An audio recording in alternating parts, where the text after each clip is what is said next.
जय भीम। दोस्तों, हमें स्कूल कॉलेजों या बड़े बड़े कोचिंग संस्थाओं में मास्टरों के मुंह से इतिहास पढ़ाते हुए आपने सुना होगा कि सिंधु घाटी सभ्यता के बाद वैदिक युग आया। आज जानते हैं कि वैदिक युग का घालमेल क्या है।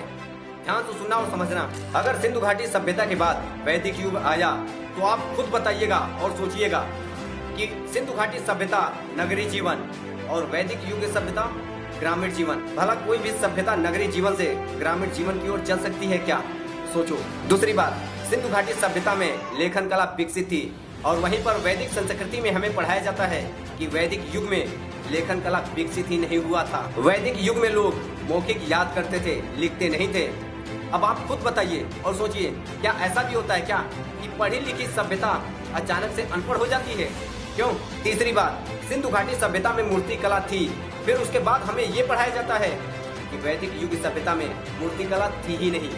ये सब आपको उल्टा नहीं दिख रहा है क्या? भारत में स्तूप, स्थापत्य कला, लेखन कला, मूर्ति कला आदि का विकास निरंतर हुआ है।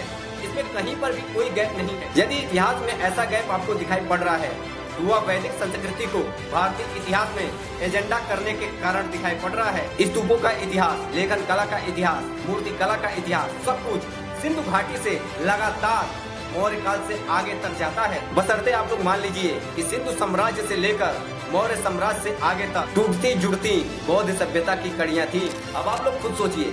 मैंने तो आप लोगों के सामने वैदिक युग का घालमेल परोस दिया है। अब आप लोग कितने लोगों तक शेयर करते हो, कितने लोगों को बताते हो ये जो मैंने बातें बताई है आपको, कितने लोगों की आंखें खोलते हो, ये बहुत बड़ी